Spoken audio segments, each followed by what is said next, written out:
Everyone, सभी का warm welcome है वाईटी योर इंग्लिश शूटर पे। आज मार्च 23 का फर्स्ट एडिटोरियल द हिंदू का पढ़ेंगे। अबॉलिशन इज़ द वे, इसका टाइटल है। ये आर्टिकल लिखा हुआ है फांसी की सज़ा पे, जिसको दुनिया भर के मेजॉरिटी ऑफ कंट्रीज़ ने, वेस्टर्न कंट्रीज़ ने कर दिया है बैन। तो क्या इंडिया में भी फांसी को बैन कर देना चाहिए? इस आर्टिकल में इस चीज़ को गहराई से डिस्कस किया गया है। इन्फॉर्मेटिव आर्टिकल है, हर आदमी को ऐसे आर्टिकल्स पढ़ने चाहिए। आपका क्विज़ दिखा रहा हूँ आज का, 6, 7 या 8 क्वेश्चंस आपको मिलेंगे। ढेरों इसमें ग्रामर कॉन्सेप्ट्स हैं, बहुत सारी वोकैब है, हर चीज़ इस क्विज में हो जाएगी कवर। सॉल्यूशंस क्लास के लास्ट में करवाऊंगा एज ऑलवेज। आइए क्लास को शुरू करते हैं।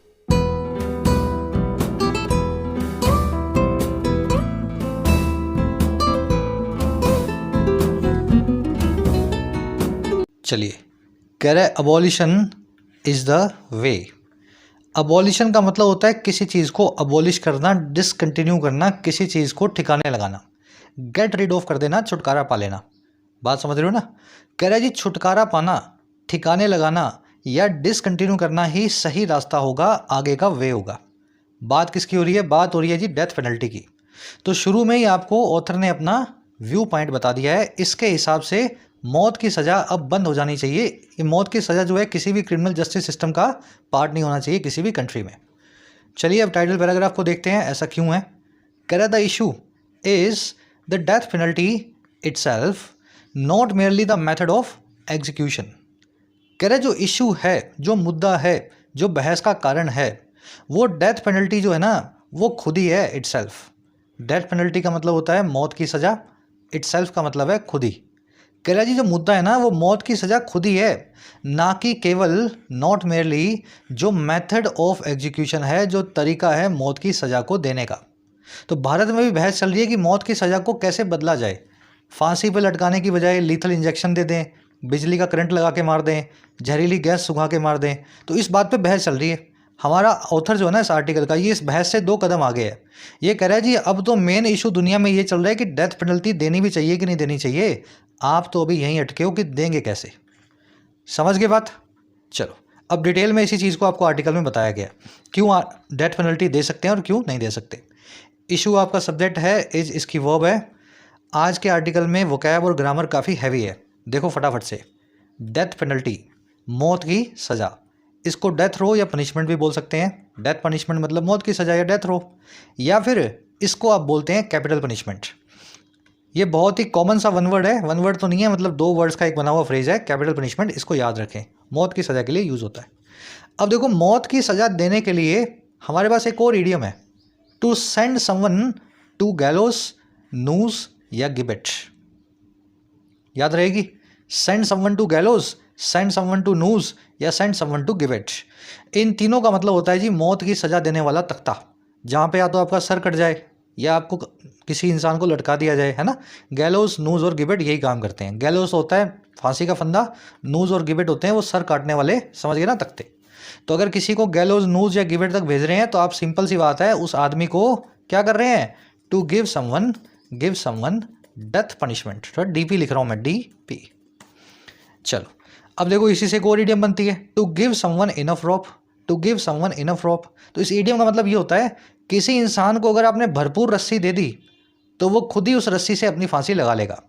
अगर किसी इंसान को खुली छूट देते हो तो वो अपने आप ही कुछ गलत काम करेगा और उसमें फंस जाएगा। समझ रहे हो? टू गिव समवन इनफ रोप का मतलब है किसी आदमी को भरपूर छूट देना, और इतनी छूट दे देना कि वो खुद ही अपने आप को फांसी लगा ले उस रस्सी के सहारे। जनरली टीनेजर्स के लिए आप यूज़ कर सकते हैं। If you give enough rope to your teenager son या डॉटर, तो आप ऐसा करोगे कि उसको खुद ही बिगाड़ने का काम करोगे, है ना। तो ये याद रहेगा। अब ये रोप से बनने वाली 4 इडियम्स और भी हैं जो आपको मैंने इडियम और फ्रेजेस की क्लासेस में करवाई हैं। फटाफट से इन पे भी नज़र डालते हैं। टू रोप इन समवन या टू रोप समवन इन, क्या मतलब होता है इसका? जल्दी जल्दी दिमाग चलाओ, सब लोग कर चुके हो इडियम्स मेरे साथ आप। भाई रोप मतलब रस्सी, इन मतलब अंदर, समवन मतलब किसी को। भाई कोई ऐसा आदमी है जिसको आप, जो आपकी मदद करना नहीं चाह रहा किसी काम में, लेकिन आपने बहला के, फुसला के, धोखे से उस आदमी को अपने काम में इन्वॉल्व कर लिया। तो इसका मतलब क्या होता है? रोप समवन इन करना, टू ट्रिक या entice someone to get involve in your work. आपका पड़ोसी है, आपने बोला यार मेरा थोड़ा सा काम है, ये सामान उठवा दे, वो माना नहीं आपसे, तो आपने कैसे भी करके उसको बहला फुसला के ऑफिस की छुट्टी दिला के अपने काम में लगा लिया, तो आपका पड़ोसी यही बोलेगा शाम को, भाई मुझे तो आज रोप इन कर लिया गया मेरे पड़ोसी के द्वारा, मैं तो नहीं करवाना चाह रहा था काम, फिर भी मुझे ज़बरदस्ती ले गए। समझ रहे हो ना, ऐसे इसको रूटीन लाइफ में इंटीग्रेट करें। फिर ईडियम में टू नो द रोप्स, ये ईडियम बनी है जहाज़ से। जहाज़ में जो नाविक होता है उसको रस्सियों के बारे में अच्छे से पता होता है, कौन सी रस्सी को कैसे हिलाऊंगा और जहाज़ किस दिशा में मुड़ जाएगा। अगर आप नो द रोप्स करते हैं तो आप उस नाविक या उस जहाजी की तरह है जो जहाज़ अच्छे से चलाना जानता है। आप ज़िंदगी में किसी काम को अगर अच्छे से जानते हैं तो आप बोल सकते हैं I know the ropes of this thing. To be expert at something, ठीक है। जैसे इंग्लिश का टीचर है तो वो इंग्लिश की रोप्स जानता है, मैथ्स का टीचर है तो मैथ्स की रोप्स जानता है ना। एक्सपर्ट होता है जिस भी काम में आदमी उस काम की रस्सियों को अच्छे से, रोप्स को जानता है। फिर उसी से बनती है to show someone the ropes. इसका मतलब होता है किसी को रस्सियां दिखाना, यानी किसी को ट्रेन करना। टू ट्रेन अ नॉविस या एक्सपीरियंस्ड पर्सन, ठीक है। इतना लिख दूं, इनएक्सपीरियंस्ड, इसी से समझ जाओगे, है ना। रस्सियां दिखा रहे हो, उसको समझा रहे हो कि ये जहाज है, ये रस्सी है, इसको ऐसे मोड़ेगा, ये इधर मुड़ेगा, इधर आगे चलेगा, पीछे आएगा, शो समवन द रोप्स। और लास्ट में to be on the ropes.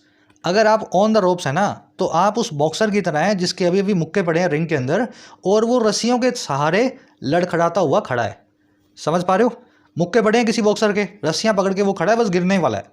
तो अगर आप बी ऑन द रोप्स हैं, अगर आप इस तरीके से जीवन में हैं, तो आप you are on the brink of failure. कोई बैंक है मान लो डूबने वाला है, तो आप बोल सकते हैं this bank is on the ropes now. ये बैंक फेलियर की कगार पे है, रस्सियों पे अटका हुआ है, कभी भी गिर सकता है।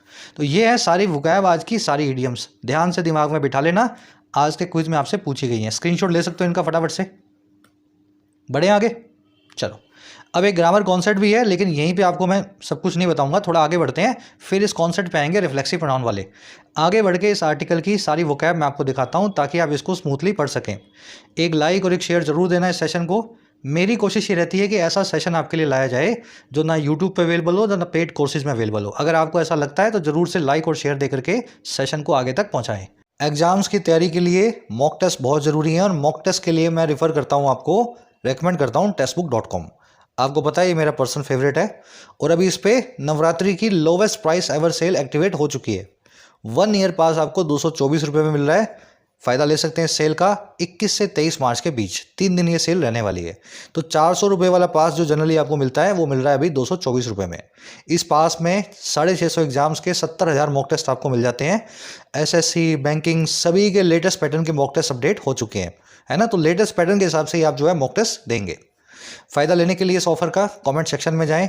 फर्स्ट कमेंट में आपको लिंक मिलेगा टेक्स्ट बुक का, आप क्लिक करेंगे, आपको 1 ईयर पास दिखाएगा 249 का। अब ये प्राइस फाइनल नहीं है, इस पर कोड लगा लेना YT10। जैसे इस कोड को अप्लाई करेंगे ना, आपका प्राइस घट के हो जाएगा कितना, 2224, है ना, 224 रुपये की ज़रूरत है। This is right time to buy the pass. Code लगाना ना भूलें, YT10। चलिए आज की वोकैब शुरू होगी सब्सटेंशिएट से। बहुत दिनों से वर्ड नहीं आया सब्सटेंशिएट, मेरे ख्याल से महीना भर होने वाला है। सब्सटेंशिएट का मतलब होता है पुष्टि करना। हिंदी में पुष्टि करना समझते हैं ना। मैंने कोई बात बोली और आपने उसकी पुष्टि कर दी। किसी चीज़ को सपोर्ट या कन्फर्म करना या प्रूव करना। The witness gave no evidence to substantiate his story. जो गवाह था उसने कोई भी सबूत नहीं दिया अपनी स्टोरी की पुष्टि करने का, जो कहानी उसको बताई थी उसको कन्फर्म करने का। गवाह ने बोल दिया भाई मैंने ये देखा वो देखा, कोई एविडेंस नहीं दे पाया वो कि उस जगह वो वहाँ पे था भी कि नहीं, जो वो देख रहा था वो सच था भी, है ना। समझ गए ना, अपनी बात को कन्फर्म नहीं कर पाया। सब्सटेंशिएट को कोरोबोरेट करना भी बोलते हैं। ये वर्ड लीगल लैंग्वेज में बहुत यूज़ होता है। वकील साहब पहले अपनी बात रखते हैं, फिर उस बात को सब्सटेंशिएट करते हैं सबूतों के साथ। तो ये सब्सटेंशिएट, कोरोबोरेट आज के आर्टिकल में देखेंगे। लीगल लैंग्वेज में यूज़ होने वाला वर्ड है। अगला वर्ड है जूरिस्प्रूडेंस। इसको मैंने आपको तोड़ के ब्रेक करके बताया हुआ इस वर्ड को। देखिए प्रूडेंस होती है आपकी बुद्धिमानी या समझदारी, और जूरिस का मतलब होता है जजमेंट देने की कला। समझ गए। जो जज लोग जिस काम को करते हैं, जूरी जो काम करती है, वो जूरिस वाला काम होता है। तो जूरिस्प्रूडेंस क्या मतलब हो गया, जजमेंट देने की समझदारी। एक ऐसा सिस्टम जिसमें आपने ऐसे रूल्स बना रखे हैं कि जजमेंट को पास करना बड़ा आसान हो गया आपके लिए। आपने यूँ बोल दिया कि अगर ऐसा होगा तो मैं ऐसा करूँगा, अगर ऐसा होगा तो मैं ऐसा करूँगा, मैं भी ऐसा करूँगा और मेरे बाद आने वाले जज भी ऐसा ही करें। ठीक है। तो हर चीज़ तो कानून में लिखी नहीं हुई, तो कोर्ट्स जो है ना वो खुद ही एक सेट ऑफ रूल्स बना लेती हैं हर सिचुएशन हर केस के हिसाब से। उन रूल्स के उन सिस्टम को बोलते हैं जूरिस्प्रूडेंस। थोड़ा मैं डिटेल में बताने की कोशिश कर रहा हूँ, शायद आपके दिमाग में ऐसे ही बैठेंगे। इसको लीगल फिलॉसफी भी बोलते हैं जूरिस्प्रूडेंस को। The famous case of Shayara Bano has established jurisprudence for dealing with the cases of triple talaq. Famous case जो था शायरा बानो का, उसने इस्टेब्लिश कर दिया है जूरिस्प्रूडेंस को, एक लीगल फिलॉसफी को, ताकि ट्रिपल तलाक के केसेस से निपटा जा सके, डील विद किया जा सके। तो जिस भी चीज़ का कानून में साफ साफ जवाब नहीं है, जज साहब अपने विवेक से उस चीज़ का एक हल निकाल के रखते हैं और फिर उस हल को हर उस केस पे लगाते हैं जो उस केस से मिलता जुलता केस हो, है ना। 50 साल तक 100 साल तक जब तक वो केस मतलब वो जूरिस्प्रूडेंस रहेगी। चलिए अगला वर्ड अपना एम्पेरिकल। एम्पेरिकल का मतलब होता है जो प्रैक्टिकल हो, जो एक्सपेरिमेंटल हो, जो आपने ऑब्जर्व करके समझा हो। कोई आपने थ्योरी ना लिखी हो, कोई उसको लैब में, समझ गए ना, एक आपका खुद का एक्सपीरियंस जिस चीज़ को बोलता है वो होता है empirical. Empirical studies have shown the effectiveness of Ayurveda in treating several lifestyle diseases। बहुत सारी प्रैक्टिकल स्टडीज हुई हैं और उन्होंने दिखाया है इफेक्टिवनेस को, असरदार होने को आयुर्वेद के ट्रीट करने में बहुत सारी लाइफस्टाइल डिसीजेस को। ऐसी बीमारियां जो आपके लाइफस्टाइल से आपको आती हैं, जैसे कि डायबिटीज़, हाइपरटेंशन, है ना, शुगर। चलिए वर्ड आर्टिकल में देखेंगे आप एम्पेरिकल।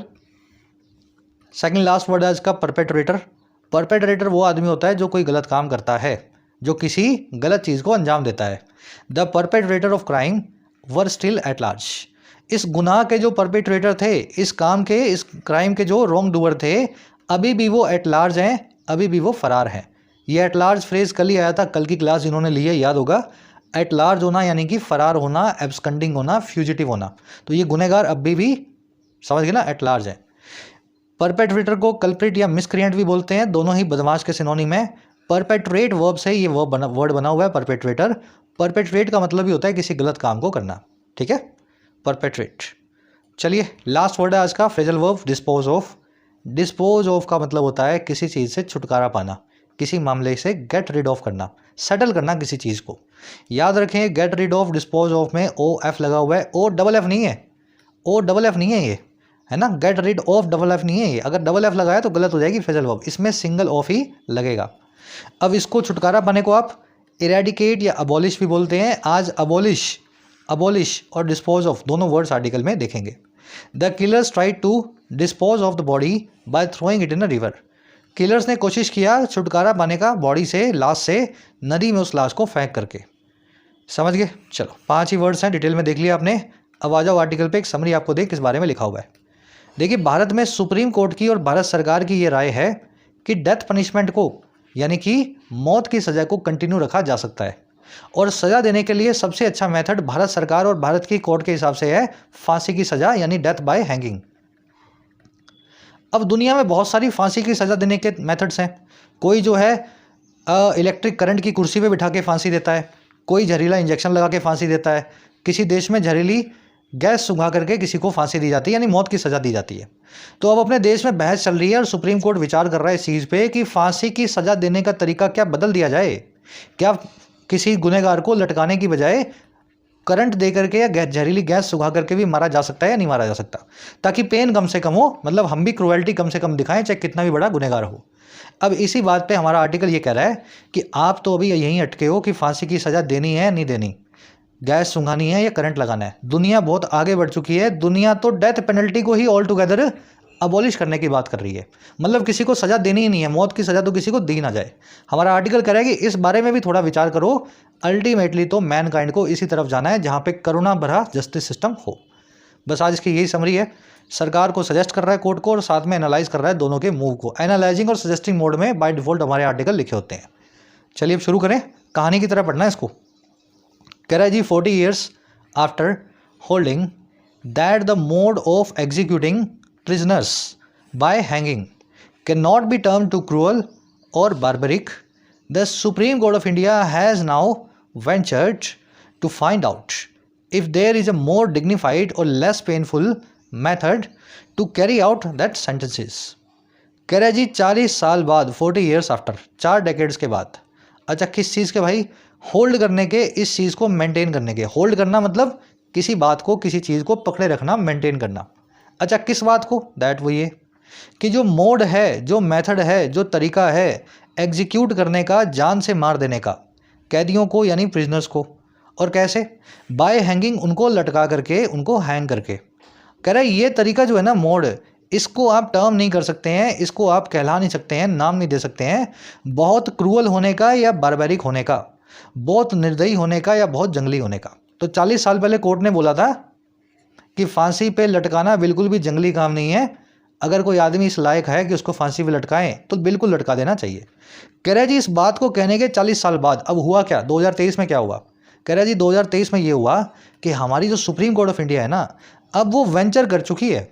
वेंचर करना, किसी नए काम की नींव रखना, किसी नए एक्शन को जिसमें रिस्क हो, जिसमें बड़ी बहादुरी चाहिए हो, उस एक्शन को शुरू करना।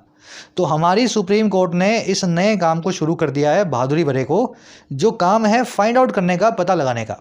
अच्छा, क्या फाइंड आउट करना है कि है या नहीं, इफ़ देयर इज़, है या नहीं और ज़्यादा डिग्निफाइड और कम पेनफुल तरीका, और ज़्यादा गरिमा भरा और कम दर्द भरा तरीका, जो तरीका है अंजाम देने का, कैरी आउट करने का मौत की सज़ा को, डेथ सेंटेंसेस को।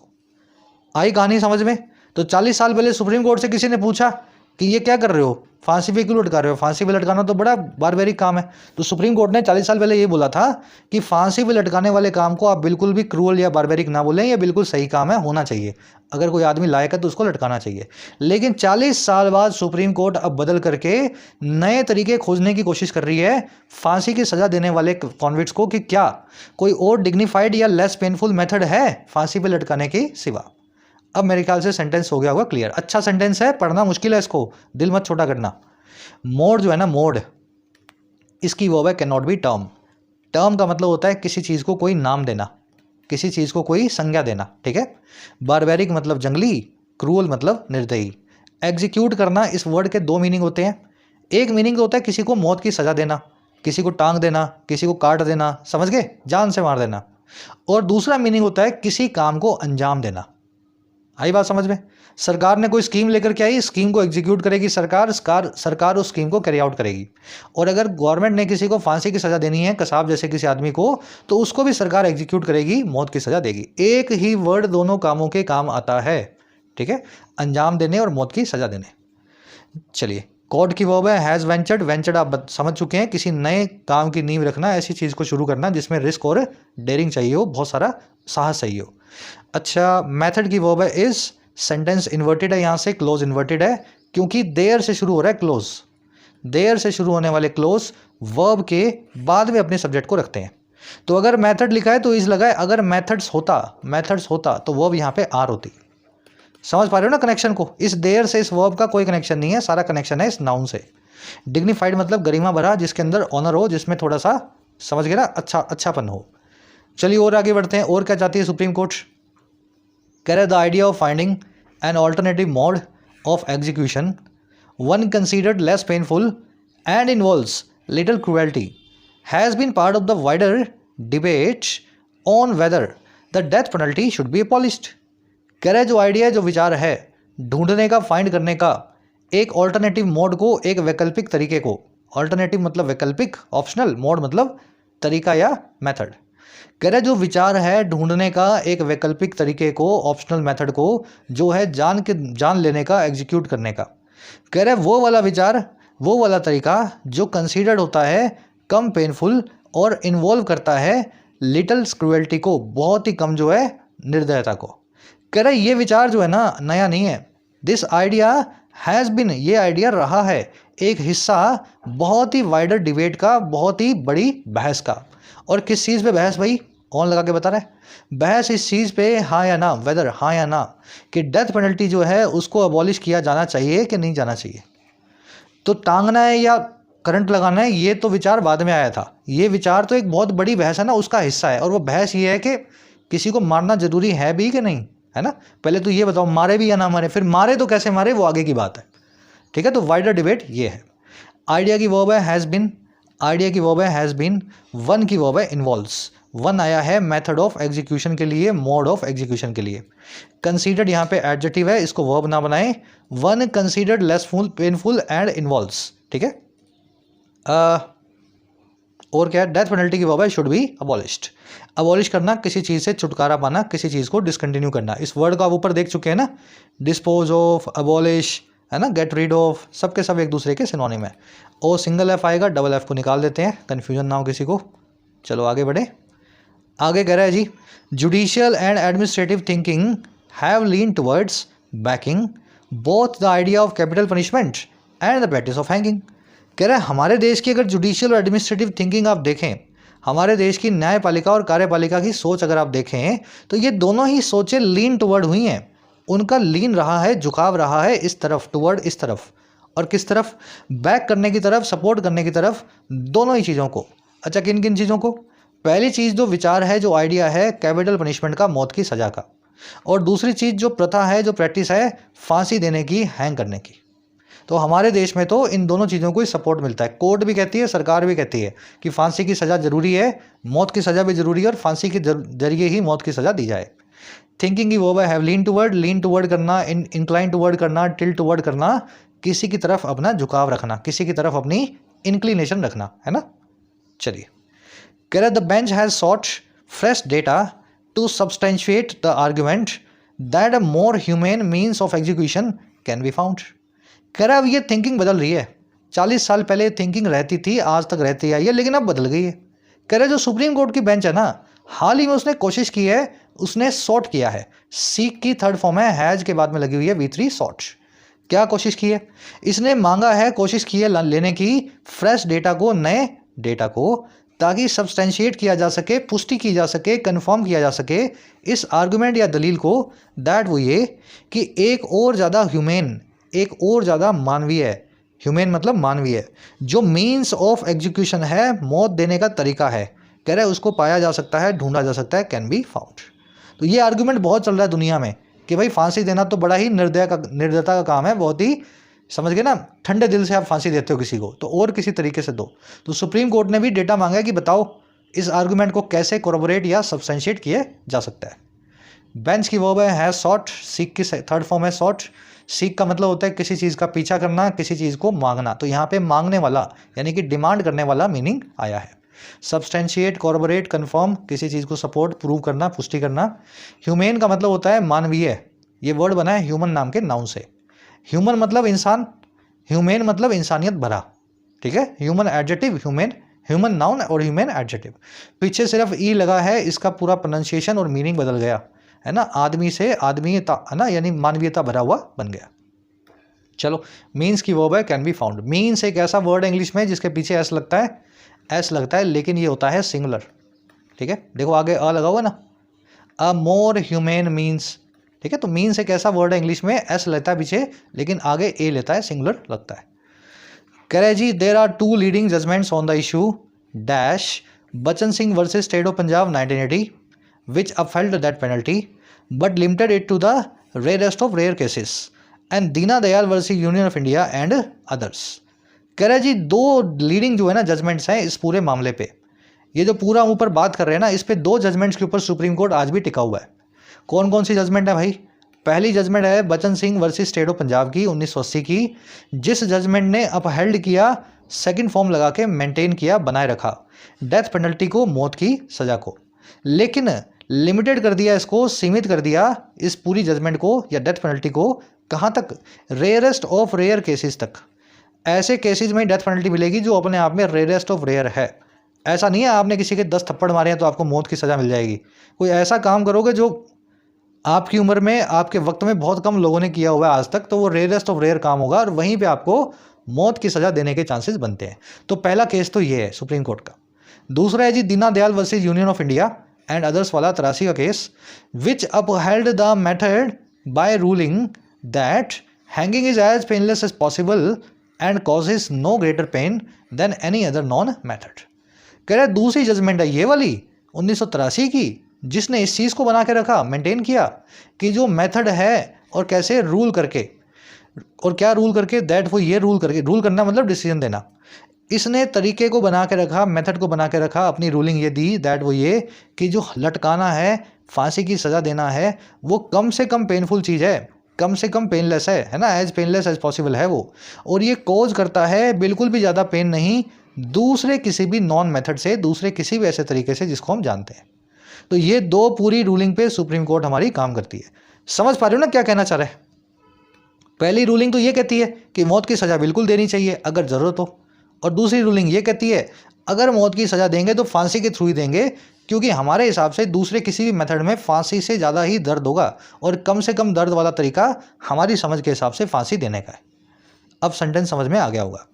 जजमेंट्स की वर्ब है, जजमेंट्स की वर्ब है आर, देर से क्लोज शुरू हुआ है, वर्ब के बाद में सब्जेक्ट को रखा जाएगा। जजमेंट्स प्लूरल है इसलिए वर्ब भी प्लूरल है। अगर जजमेंट एक ही होती, इस एस को निकाल देना होता तो आर की जगह भी यहाँ इज लगा होता, है ना। There is one leading judgement. चलिए पहली जजमेंट के लिए विच आया, वर्ब है इसकी अपहेल्ड एंड लिमिटेड। इसने अपहेल्ड किया, बनाए रखा, और लिमिटेड किया इस चीज़ को रेयरेस्ट ऑफ रेयर केसेस तक। इट का मतलब है यहाँ पे डेथ पेनल्टी, है ना। दूसरी वाली जजमेंट के लिए विच आया, इसकी वर्ब भी अपहेल्ड यानी कि बनाए रखना। हैंगिंग की वर्ब है, हैंगिंग की वर्ब है इज। हैंगिंग की दूसरी वर्ब है causes. Hanging is painless and hanging causes no greater pain. बड़े बड़े सेंटेंस बने हुए हैं, घबराना नहीं है, ऐसे भी चीज़ें पढ़नी आनी चाहिए ना आपको, पढ़ोगे तभी सीखोगे। अब ये ग्रामर कॉन्सेप्ट है, फटाफट से देख लो। कॉन्सेप्ट ये कहता है कि एनी के बाद में अदर क्यों लगा हुआ है। इस केस में एनी के बाद में अदर क्यों लगा हुआ है। मान लीजिए यहाँ पे आपका एग्जामिनर अदर ना लगाता तो फिर ये सेंटेंस गलत हो जाता। समझो ये अदर क्यों लगाना है। कंपैरेटिव डिग्री के अंदर, कंपैरेटिव डिग्री के अंदर जब भी कंपैरिजन हो तो जिस चीज़ का कंपैरिजन होता है वो पूरे ग्रुप का पार्ट नहीं बनाई जाती। समझ रहे हो। कंपैरेटिव डिग्री में जिस चीज़ का कंपैरिजन होता है वो चीज़ उस ग्रुप का पार्ट नहीं होती है। जैसे Africa is poor then any continent in the world, या Africa is poor then all continents in the world. Africa poor है, पुअर की कंपैरेटिव डिग्री लगी है पुअर, यानी कि ज़्यादा गरीब है। और ज़्यादा गरीब किससे है, किसी भी कॉन्टिनेंट से, किसी भी महाद्वीप से दुनिया में। या फिर अफ्रीका ज़्यादा गरीब है सभी महाद्वीपों से दुनिया में। अब ये दोनों सेंटेंस टेक्निकली गलत हैं। आप पूछोगे कैसे, अफ्रीका तो गरीब है ही, गलत क्या है इसमें। देखो एनी कॉन्टिनेंट का मतलब है कोई भी कॉन्टिनेंट, और कोई भी कॉन्टिनेंट में तो अफ्रीका भी आ गया। कंपैरेटिव डिग्री लगी हो तो आप जिस चीज़ का कंपैरिजन कर रहे हैं उसको ग्रुप का पार्ट नहीं बनाते। तो अगर आप ग्रुप का पार्ट बना देंगे अफ्रीका को भी, एनी कॉन्टिनेंट में अफ्रीका को भी शामिल कर देंगे, तो फिर इसका मतलब पता क्या होगा, अफ्रीका पुअर है अपने आप से भी, मतलब अफ्रीका अफ्रीका से भी पुअर है। बात समझ पा रहे हो, इलॉजिकल बात होगी ना। एनी कॉन्टिनेंट में तो अफ्रीका भी आ गया तो अफ्रीका खुद से भी पुअर हो गया, यही बात हुई ना। तो इसका मतलब ये है कि एनी वाला झंझट आपको सही करना पड़ेगा। यहाँ पे कुछ ना कुछ जो है ना लोचा है, गड़बड़ है। तो क्या करें, इस लोचे को सही कैसे करें। आप यहाँ लिख दें एनी के बाद में लगा दें अदर। जैसे ही अदर लगाएंगे आप अपने एग्जामिनर को या अपने रीडर को ये बता रहे हैं कि अफ्रीका पुअर है, अफ्रीका को छोड़ के किसी भी कॉन्टिनेंट से दुनिया में, any other continent in the world. समझ पा गए ना। ये अदर क्या करे भाई, अफ्रीका को छोड़ दो, बाकी जो बच गए उनमें से किसी भी कॉन्टिनेंट से कंपेयर कर लो, अफ्रीका गरीब है। और वही काम आपको ऑल के बाद में भी करना होता है, आपको यहाँ पे जो है ऑल अदर लगाना होता है। तो ये कहती है कंपैरेटिव डिग्री का रूल, अपने आप को ग्रुप में कंपेयर नहीं करना है, ग्रुप से बाहर रखना है, अदर को ऐड करना है एनी या ऑल के बाद। बस यही काम यहाँ भी किया गया, एनी अदर लिखा गया है। अगर अदर को निकाल देता तो फिर समझ गए ना, आपसी में जो है कंपैरिजन हो जाता। अब देखो अगला वाला sentence, Africa is poorest of all other nations या the all other continents in the world. Africa poorest है, गरीब है सभी कॉन्टिनेंट्स में दुनिया में, सभी कॉन्टिनेंट्स में दुनिया में, सभी दूसरे कॉन्टिनेंट्स में दुनिया में। अब ये सेंटेंस गलत है। ये रूल को सुपरलेटिव डिग्री पे अप्लाई नहीं करना है, क्योंकि सुपरलेटिव डिग्री का मतलब होता है में से। इस क्लास में सबसे सुंदर, इस ग्रुप में सबसे तेज, इन कारों में सबसे महंगी कार, इन घरों में सबसे ऊंची इमारत। आ रही बात समझ में। कंपैरेटिव डिग्री का मतलब होता है इनसे ज़्यादा या इनसे कम। सुपरलेटिव का मतलब होता है इनमें से सबसे अच्छा, इनमें से सबसे बुरा। तो इसमें आप खुद का कंपैरिजन करेंगे, इसमें आपको अदर नहीं लगाना है। ये रूल को कंपैरेटिव डिग्री तक की रखना है, सुपरलेटिव में मत लगा के आना। तो Africa is purest of all continents in the world, ये बिल्कुल सही सेंटेंस है, इससे कोई पंगे नहीं लेने। ठीक है, करेक्ट है। अब पूरे लॉजिक के साथ समझा दिया आपको, गलती नहीं करोगे, पूरा विश्वास है आप पे। जिसको समझ में आया वो लिख के बताना कमेंट सेक्शन में, सर समझ गया मैं, है ना, ताकि इसी डिटेल के साथ आपको कॉन्सेप्ट समझाया जा सके। समझ गए ना। स्क्रीनशॉट ले लो इसका एक अच्छा सा। आगे बढ़ेंगे अब। कह रहे the 35th report of the law commission 1967 had noted that while electrocution, use of a gas chamber and lethal injection were considered by the sum to be less painful, it was not in a position to come to a conclusion. तो कह रहे supreme court ने तो ये कही दी बात कि भाई डेथ जो है लटकाने का काम बिल्कुल सही है। जो 35वीं रिपोर्ट थी लॉ कमीशन की 1967 वाली, उसने भी ये नोट किया था कि जहाँ इलेक्ट्रोक्यूशन जो है, इलेक्ट्रोक्यूशन क्या होता है, कुर्सी के अंदर बिठा के किसी क्रिमिनल को करंट दे के मारना, इलेक्ट्रिक करंट के थ्रू जो है एग्जीक्यूशन करना, इलेक्ट्रोक्यूशन। कह रहे जहाँ बिजली से करंट से मारने का जो काम है, या गैस चैम्बर जहरीली गैस सुखाने का जो काम है गैस चैम्बर में, या फिर लीथल इंजेक्शन देने का काम जो है, साइनाइड के इंजेक्शन देने का जो काम है, इन सब चीज़ों को माना गया था कुछ लोगों के द्वारा कम पेनफुल। लेकिन फिर भी ये जो लॉ कमीशन था ना 67 वाला, ये उस पोजीशन में नहीं था कि ये कंक्लूजन तक पहुँचे, इन बातों पे कोई निर्णायक जो है बात कह सके। तो हमारा लॉ कमीशन भी 1967 का ये कह चुका कि बातें तो बहुत है, लेकिन हम किसी बात की पुष्टि नहीं कर सकते हैं कि किस मामले में दर्द कम होता है, किसी में ज़्यादा होता है। रिपोर्ट की वर्ब है had noted, electrocution, use of a gas chamber और लीथल इंजेक्शन, तीनों की वर्ब है वर कंसीडर्ड। ठीक है, इन तीनों तरीकों की वर्ब है डेथ पनिशमेंट के, वर कंसीडर्ड। इट की वर्ब है वॉज, इट आया लॉ कमीशन के लिए। चलिए, कह रहा है जी it refrain from recommending any change. कह रहा है इसीलिए लॉ कमीशन जो था, इट था, इसने रिफ्रेन फ्रॉम किया, परहेज किया, रिकमेंड करने से जो है सजेस्ट करने से किसी भी चेंज को, किसी भी बदलाव को। तो कोई भी बदलाव की इसने क्या बोलते हैं, वकालत नहीं की, रिकमेंडेशन नहीं की। रिफ्रेन और एब्सटेन दोनों का मतलब होता है किसी चीज़ से परहेज करना, दोनों के बाद में फ्रॉम लगता है, जिस भी चीज़ से आप परहेज करते हैं, रिफ्रेन फ्रॉम रिकमेंडिंग या एब्सटेन फ्रॉम रिकमेंडिंग। चलिए बाजिए नेक्स्ट पैराग्राफ पे, देखें हमारे ऑथर की क्या राय है इस मामले पे। कह रहा है जी even though the Supreme Court has not favoured abolition, it has developed a robust and humane jurisprudence that has made it difficult for the executive to carry out death sentences। कह रहे यहाँ तक कि जबकि हमारी सुप्रीम कोर्ट ने favour नहीं किया है, पक्ष नहीं भरा है अबॉलिशन का, मौत की सज़ा को बंद कर देने की प्रथा का। आई बात समझ में? अबॉलिशन का मतलब क्या है यहाँ पे, मौत की सज़ा को बंद करना। कह रहे यहाँ तक कि जबकि हमारी कोर्ट ने बिल्कुल भी मौत की सज़ा को बंद करने का फेवर नहीं किया है, कोर्ट कहती है कि चलने दो, वहीं हमारी कोर्ट ने ना डेवलप किया है, विकसित किया है एक ऐसी जूरिस्प्रूडेंस को, एक ऐसी लीगल फिलॉसफी को, एक ऐसे सिस्टम को, लीगल सिस्टम को जो रॉबस्ट और ह्यूमेन है, जो मानवीयता से भरा है और जो बड़ा मजबूत है। और कैसा जूरिस्प्रूडेंस है? कह रहे वही जूरिस्प्रूडेंस है जिसने इस चीज़ को बड़ा मुश्किल बना दिया है हमारी कार्यपालिका के लिए, नेताओं बाबुओं के लिए, कि वो डेथ सेंटेंस को कैरी आउट करवाएं, किसी भी आदमी को मौत की सज़ा दिलवाएं। आई बात समझ में? तो बंद तो नहीं किया सुप्रीम कोर्ट ने, लेकिन सुप्रीम कोर्ट ने मौत की सज़ा को बहुत ही रेयरेस्ट ऑफ रेयर केसेस के लिए जो है रिजर्व कर दिया है।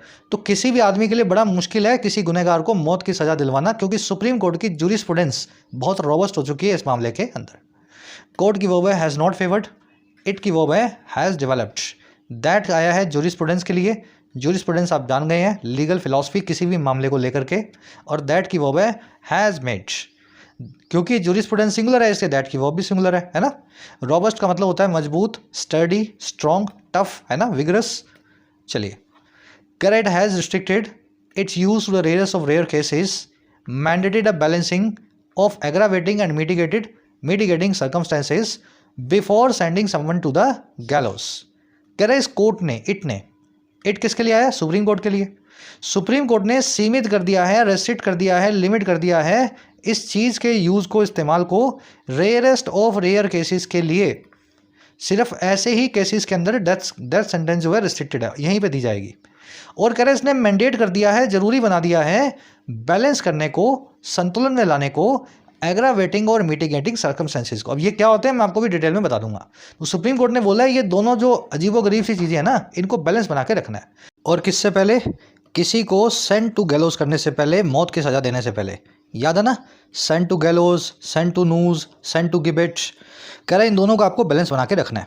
और इसी कोर्ट ने अलाउ किया था, इजाज़त दी थी एक पोस्ट अपील रिव्यू की, जो हियरिंग होगी जिसकी ओपन कोर्ट में।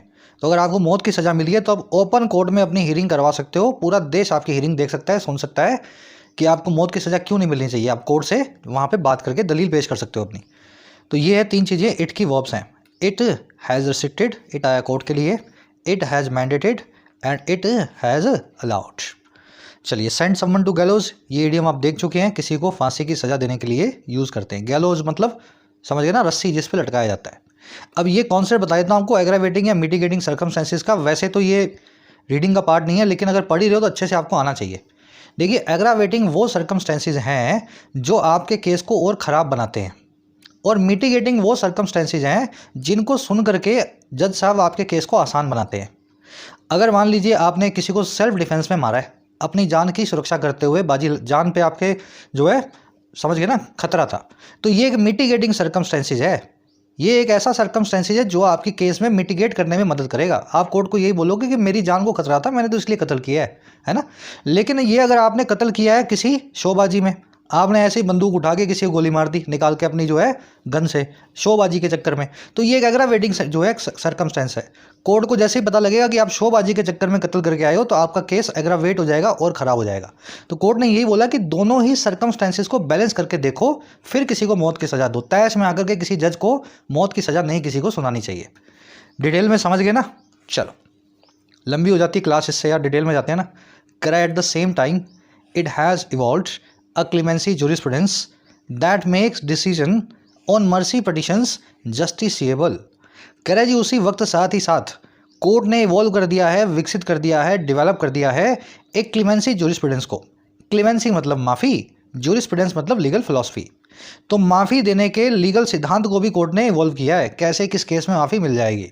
और कह रहे ये वही जूरिस्प्रूडेंस है जो मेक करती है, बनाती है उन मामलों को, उन डिसीजंस को जो है मर्सी पिटीशंस पे जस्टिसिएबल। जस्टिसिएबल मतलब जो जस्टिस साहब जिन मामलों पे अपनी डिसीजन को दे सकते हैं, ऐसे मामले जिनके ऊपर छोटी कोर्ट्स को भी, छोटे न्यायालयों को भी डिसाइड या डिसीजन करने का अधिकार है। जरूरी नहीं है वो ऐसा मामला सुप्रीम कोर्ट के पास ही भेजें।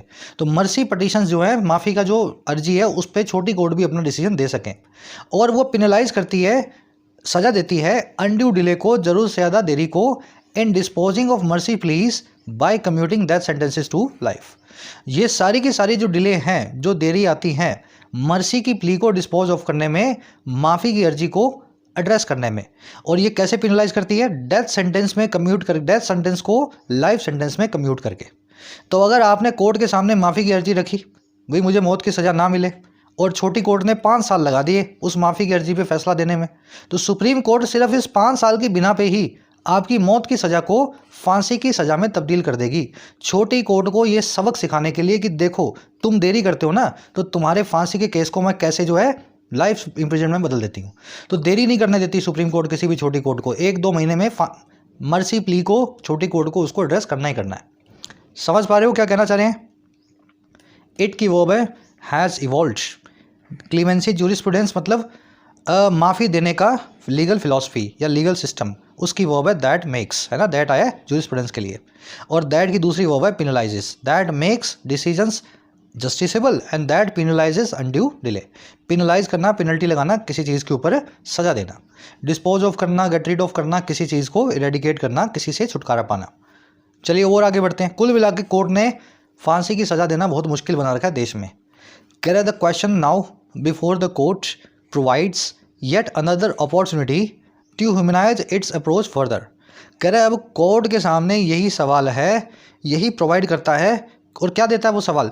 कह रहा वो सवाल देता है एक दूसरी अपॉर्चुनिटी को, एक और मौके को, कि ये ह्यूमनाइज करे, ये और मानवीय बनाए अपनी अप्रोच को फांसी को लेकर के और ज़्यादा फर्दर। तो अब सवाल जो कोर्ट के सामने है ना, उसका कोर्ट फ़ायदा उठाए और अपनी अप्रोच को और ज़्यादा ह्यूमन बनाए। क्वेश्चन की वर्ब है प्रोवाइड्स। अब देखो सवाल को कैसे ह्यूमन बनाना है। कह रहा है जी empirical evidence suggest that hanging need not result in an early or painful death. कह रहा है हमारी जो एक्सपीरियंस भरी एविडेंस है, हमारी एम्पेरिकल एविडेंस है, एम्पेरिकल समझिए ना, रियलिस्टिक जो प्रैग्मेटिक है, जो हमने स्टडी करके नहीं पाया, हमने देख के ऑब्जर्व करके पाया। तो हमारी जो एक्सपीरियंस की जो एविडेंस है, जो सबूत हैं, वो ये सजेस्ट करते हैं कि हैंगिंग जो है, लटकाने का जो काम है गुनहगार को, ज़रूरी नहीं है वो रिजल्ट इन हो, ज़रूरी नहीं है उसका नतीजा निकले फटाफट से आने वाली अर्ली या पेनफुल डेथ, है ना। ज़रूरी नहीं है इससे जल्दी से डेथ आ जाए, या ज़रूरी नहीं है इससे बहुत पेनफुल डेथ आए, कुछ भी हो सकता है। कह रहा है while there is a body of proof that shows electrocution and lethal injection have their own forms of cruelty. कह रहा है वहीं जबकि एक बॉडी ऑफ प्रूफ भी हमारे पास है, एक ग्रुप ऑफ एविडेंस हमारे पास है। बॉडी का मतलब है कलेक्शन, है ना, बहुत सारे सबूतों का एक कलेक्शन हमारे पास है जो ये भी दिखाता है कि करंट लगा के मारना या किसी को जहरीला इंजेक्शन साइनाइड का देके मारना, इन दोनों कामों में भी खुद की अलग अलग फॉर्म्स हैं क्रुएल्टी की, निर्दयता की, जो है बेदर्दी की। तो हमारी एविडेंस तो यही कहती है कि किसी भी तरीके से मारना जो है बेदर्दी का ही काम है किसी भी आदमी को, चाहे उसने कुछ भी किया हो। एविडेंस की वर्ब है सजेस्ट। एम्पेरिकल आप समझ गए हैं, प्रैक्टिकल हो, जो थ्योरी पे या पेपर पे ना हो, सिर्फ अनुभव से ली गई हो। हैंगिंग का मतलब होता है लटकाना, फांसी देना, इसकी वर्ब है नीड नॉट रिजल्ट, है ना। नीड यहाँ पे सेमी मॉडल वर्ब है, अभी इस कॉन्सेप्ट में घुसेंगे नहीं, लंबा हो जाएगी क्लास, है ना। नीड यहाँ पे सेमी मॉडल वर्ब का काम कर रही है। बॉडी की वर्ब है इज, दैट की वर्ब है शोज, दैट आया बॉडी ऑफ प्रूफ के लिए, और कुछ देखने वाला इसमें है नहीं। कह रहा the union government contends that hanging should be retained not only because it is not cruel or inhuman but also because it accounts for the least number of botched up executions. कह रहा है इसी बीच में केंद्र सरकार की एक और दलील है। केंद्र सरकार का ये कंटेंशन है, वो ये कंटेंट करता है, इस क्लेम को रखता है, दावे को रखता है। कंटेंट करना मतलब जोर शोर से अपना दावा रखना। तो क्या दावा रखता है केंद्र सरकार, क्या रखती है? दावा ये है कि जो हैंगिंग है ना, जो लटकाने का काम है, फांसी देने का काम है, ये शुड बी रिटेन्ड, इसको बनाए रखा जाना चाहिए, इसको बंद नहीं करना चाहिए। और क्यों नहीं करना चाहिए? ना महज इसलिए, नॉट ओनली बिकॉज, ना महज इसलिए कि ये क्रूअल नहीं है या इनह्यूमन नहीं है, सरकार के हिसाब से ये बिल्कुल भी इनह्यूमन काम नहीं है, सही काम है, बल्कि इसलिए भी बट ऑल्सो बिकॉज, क्योंकि ये अकाउंट फॉर बनता है, ये कारण बनता है कम से कम बॉस्ड अप एग्जीक्यूशंस का। बॉस्ड अप एग्जीक्यूशंस वो हैं जहाँ पे अपराधी को मारने की सज़ा दी गई थी, लेकिन आप जो मारने निकले तो उसको आप मार ही ना पाए, अब वो बीच बीच में लटक गया, कोमा में चला गया, अब उसके इलाज पे पैसे खर्च हो रहे हैं, ना उसको मार पाए ना उसको जिंदा छोड़ पाए। तो ये होते हैं बॉस्ड अप या फॉल्टी एग्जीक्यूशंस। कभी कभी ऐसे भी हो जाते हैं, फांसी दी थी लेकिन 2.5 मिनट तक अपराधी नहीं मरा, फिर उसको उतारना पड़ा, फिर वो 5 साल तक जेल में पड़ा रहा। तो कह रहा है ये कहना है यूनियन गवर्नमेंट का कि फांसी की सज़ा को बनाए रखो, क्योंकि इसमें बॉस्ड अप एग्जीक्यूशन सबसे कम होते हैं, है ना। और ये बिल्कुल भी क्रूअल और इनह्यूमन नहीं है, हमारी सरकार ऐसा कहती है। गवर्नमेंट की वर्ब है कंटेंट्स, हैंगिंग की वर्ब है शुड बी रिटेन्ड, इट की वर्ब है इज, और इट की वर्ब है अकाउंट्स फॉर। अकाउंट फॉर करना, किसी चीज़ का हिसाब देना। बॉस्ड अब जान गए हैं, फॉल्टी समझ गए ना, जिसमें कुछ नुक्स हो, इम्परफेक्ट हो, इनएक्यूरेट हो। फॉल्टी एग्जीक्यूशन वो जिसमें आदमी एग्जीक्यूट होने से बच गया।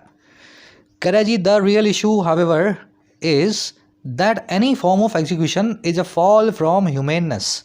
कह रहा है जी सच इशू हालांकि ये है कि कोई भी तरीका जो है, मेथड जो है किसी की जान लेने का, एग्जीक्यूशन का, ये एक गिरावट है, एक फॉल है मानवीयता के लेवल से, ह्यूमननेस से। ऑफेंड्स ह्यूमन डिग्निटी, ये ऑफेंड करता है, ये ह्यूमन की गरिमा को, आदमी की गरिमा को, लाइफ की जो गरिमा है उसको समझ के ना खराब करता है, ऑफेंड करता है। एंड परपिट्रेट्स क्रुएल्टी, और ये अंजाम देता है इस क्रुएल्टी नाम के गलत काम को, परपिट्रेट करता है। परपिट्रेट समझते हैं ना, गलत काम को करना। तो सही इशू तो यही है कि मौत की सज़ा देनी ही नहीं चाहिए, चाहे कितना भी गंदा आदमी हो, क्योंकि जब आप मौत की सज़ा देते हो तो अपने हाथ भी खून से रंग लेते हो। इशू की वर्ब है इज। फॉर्म ऑफ एग्जीक्यूशन की 3 वर्ब्स हैं, is a fall, offends human dignity, perpetrates cruelty. ठीक है, तीनों वर्ब सिंगुलर है, देख लो। फॉर्म सिंगुलर है, ये भी सिंगुलर, ये भी सिंगुलर और ये भी सिंगुलर। परपेट्रेट मतलब किसी गलत काम को करना, और परपेट्रेटर मतलब बदमाश या गलत काम को करने वाला अपराधी। याद है ना, वर्ड शुरू में कर चुके हैं। चलिए, correct debating the mode only deepens the moral dilemma of whether the taking of life is the best response to taking of life. कह रहा है जी अगर मोड पे ही बहस करते रहोगे कि कैसे मारें किसी को, इंजेक्शन दें, लटकाएं, कह रहा है ये जो डिबेट है ना, ये सिर्फ गहराएगी और कॉम्प्लिकेट बनाएगी और डीपन करेगी इस मोरल डिलेमा को, इस नैतिक धर्म संकट को। डिलेमा मतलब धर्म संकट, मॉरल मतलब नैतिक। और धर्म संकट है हाँ या ना, वेदर हाँ या ना। जिंदगी को लेना, टेक अ लाइफ करना, क्या ये सबसे अच्छी प्रतिक्रिया है टेक अ लाइफ करने के काम की? तो अपराधी जिसने किसी की ज़िंदगी को ख़राब किया है या मारा है, उसकी ज़िंदगी ले लेना ही सबसे अच्छा काम है क्या, सबसे अच्छा रिस्पॉन्स है क्या? तो इस मॉरल डिलेमा को आप और ज़्यादा गहरा कर देंगे अगर आप सिर्फ मेथड की बात करेंगे कि कैसे किसी को मारना है। डिबेटिंग की वर्ब है डीपन्स, टेकिंग की वर्ब है इस। डिलेमा का मतलब होता है धर्म संकट, क्वांडरी, ऑप्शन चॉइस, है ना। सब इसके सिनोनिम है, प्रेडिकामेंट, कई बार इस वर्ड को कर चुके हैं, है ना। जिसका कुछ हल ना निकले वो होती है डिलेमा, धर्म संकट। कह रहे जी eliminating cruelty and indignity is the aim, abolition is the answer. कह रहा है अगर एलिमिनेट करना, खत्म करना ही क्रूएल्टी को यानी निर्दयता को, बेरहमी को, और इनडिग्निटी को, किसी की गरिमा को खराब करने को, कह रहा है अगर इन दोनों चीज़ों को एलिमिनेट करना ही हमारा एम है, अगर 100 साल आगे जाके इवॉल्व होकर हम सोचें कि इंसान कैसा बनेगा, ऐसा ही बनने वाला इंसान क्रूएल्टी और इंडिग्निटी के खिलाफ होगा। कह रहे अगर वो 100 साल आगे की सोच लोगे ना, तो अबॉलिशन ही आंसर है, यही काम आप करने वाले हैं, यही आपका जवाब है। आगे बात समझ में। एलिमिनेट करना, खत्म करना, इसकी वर्ब है इज, अबॉलिशन की वर्ब है इज। इनडिग्निटी मतलब डिग्निटी का, गरिमा का खंडन, है ना। क्रुएल्टी आप जानते हैं, बेरहमी या निर्दयता। चलिए, गहरा आर्टिकल था आज का, बहुत लोग इससे सहमत नहीं होंगे, इस बात को अप्रूव नहीं करेंगे, लेकिन इस चीज़ को अपने दिमाग में जरूर बिठा लें। जैसे जैसे हम आगे बढ़ रहे हैं ना, ह्यूमन इवॉल्व हो रहे हैं, डेथ पेनल्टी और डेथ सेंटेंस को अबॉलिश करना ही हमारे आगे जो है रास्ता बचेगा, है ना। और तरीके हमें खोजने होंगे अपराधियों को अपराध से दूर करने के, बजाय इस डर के कि उनको मौत की सज़ा मिलेगी। इसके अलावा भी दूसरे डर भी हमें पैदा करने होंगे। जल्दी से वो अपने क्विज की तरफ बढ़ेंगे। एक कॉन्सेप्ट हमने ऊपर मिस कर दिया था, अगर टाइम मिले तो मैं फटाफट इस कॉन्सेप्ट को आपको पढ़ा दूँ। लगेंगे इसमें 5 मिनट। अगर क्लास 45 मिनट से लंबी हुई तो इस कॉन्सेप्ट को मैं काट दूंगा, ठीक है। मुझे लगता है काटना पड़ेगा ये कॉन्सेप्ट। चलो फर्स्ट क्वेश्चन आ जाओ। फर्स्ट में पूछ रहा है कि हमारी जुडिशरी का अभी तक स्टांस या पोजीशन क्या रही है मौत की सज़ा को हैंगिंग के थ्रू देने पे, फांसी की सज़ा देने को लेकर के हमारी जुडिशरी का क्या स्टांस रहा है। हमारी जुडिशरी फेवर में रही है कि फांसी की सज़ा को बंद करें, हमारी जुडिशरी ने अभी तक फांसी की सज़ा को बंद करने की कोशिश नहीं की है, या हमारी जुडिशरी ने फांसी की सज़ा को रिजर्व किया है रेयरेस्ट ऑफ रेयर केसेस के लिए, ऐसे केसेस जो बिरले होते हैं, जो बहुत कम होते हैं। या फिर आपको लगता है ए और बी दोनों आंसर है, या फिर आपको लगे बी और सी दोनों आंसर है। गहरा क्वेश्चन है, कोशिश करो निकालने की आंसर। फर्स्ट कमेंट में मैंने इसका आंसर डाल दिया है। सेकंड पे आ जाओ। इनमें से कौन सा तरीका किसी की जान लेने का इस आर्टिकल में डिस्कस नहीं है। जिसने आंख खोल के पढ़ा है आंसर अभी निकलाएगा। कौन से तरीके की बात नहीं हुई, गैस चैम्बर की बात नहीं हुई, करंट लगाने की बात नहीं हुई, यूथनेशिया की बात नहीं हुई, है ना, बता दो। चलिए तीसरे चौथे में 2 इंप्रूवमेंट के क्वेश्चन है। इंप्रूवमेंट आपको करनी है इस अंडरलाइंड पार्ट में, कोशिश करो करने की। कमेंट सेक्शन में मैंने मेरा आंसर डाला है, आप अपना देख लेना, है ना, मैच करके देख लेना। तीसरा चौथा हो गया। पांचवें में ईडियम है to be on the ropes. इस ईडियम का मीनिंग आपसे पूछा है, ऑफकोर्स ये ईडियम आपको शुरू में करवा दी गई है ना। 6 में पूछा है जी रोप समवन इन, इस फ्रेजल वर्ब का क्या मीनिंग होता है, ये भी हो चुकी है। 7वें में अगेन ईडियम है सेंड समवन टू गैलोज या गिबिट, इसका क्या मीनिंग होता है, आता ही होगा सभी को, है ना। 8वें क्वेश्चन में एक एरर मिलेगी, एरर है रिफ्लेक्सिव से रिलेटेड, ढूंढ के बताओ और उस एरर को कमेंट सेक्शन में आंसर रखा है वहाँ से मैच करो। आउट ऑफ 8 कितने मार्क्स मिले जरूर से बताना। मुलाकात लेंगे कल के लेक्चर में। 2-3 सेंटेंस में हो सके तो समरी लिख के बताना आज के आर्टिकल की, आपको क्या लगता है, आपके क्या विचार है। इंग्लिश में लिखना है ना, पढ़ने की कोशिश करूंगा मैं सभी के राइटिंग को। अंटिल देन, जिन प्यारे प्यारे स्टूडेंट्स ने ऐप को डाउनलोड नहीं किया है, YT ऐप को डाउनलोड करो, आपकी अपनी ऐप है। फर्स्ट कमेंट में इसका लिंक रखा है इसी वीडियो के नीचे। ऐप पे आपको मिलेंगे courses for writing SSC and banking. Writing course में डिस्क्रिप्टिव लिखना सीखते हो, UPSC या किसी भी एग्जाम के लिए, ऐसे summary report precis, almost 60 to 80 hours का कोर्स है। अच्छे ढंग से करोगे तो इंडिपेंडेंटली राइट करना सीख जाओगे इन इंग्लिश। ये कोड लग रहा है, इसको लगा करके आप फायदा ले सकते हैं आज मिडनाइट तक 475 में। अभी इसका प्राइस बढ़ने वाले हैं नेक्स्ट मंथ से, उससे पहले फ़ायदा जरूर से लें। बैंकिंग कोर्स के अंदर आपको पूरा बैंकिंग का सिलेबस, क्लरिकल और PO, प्रीलिम्स और मेंस का प्लेंटी ऑफ प्रैक्टिस सेशंस के साथ में कवर करवाया जाता है। तो सही अप्रोच देख करके कैसे मार्क्स को बूस्ट करना है, ये बैंकिंग कोर्स में सीख सकते हैं। इसी तरीके से SSC के कोर्स में SSC के सभी एग्जाम्स का प्रीलिम्स और मेंस आपको तैयार करवाया जाता है। एक एक वैरायटी के क्वेश्चन को डिटेल्ड अप्रोच के साथ में करना सिखाया जाता है। कोर्सेज से रिलेटेड कोई भी क्वेरी हो, ये टीम का नंबर है, आप इस पर व्हाट्सअप करके टीम से बात कर सकते हैं। ऐप का लिंक इसी वीडियो के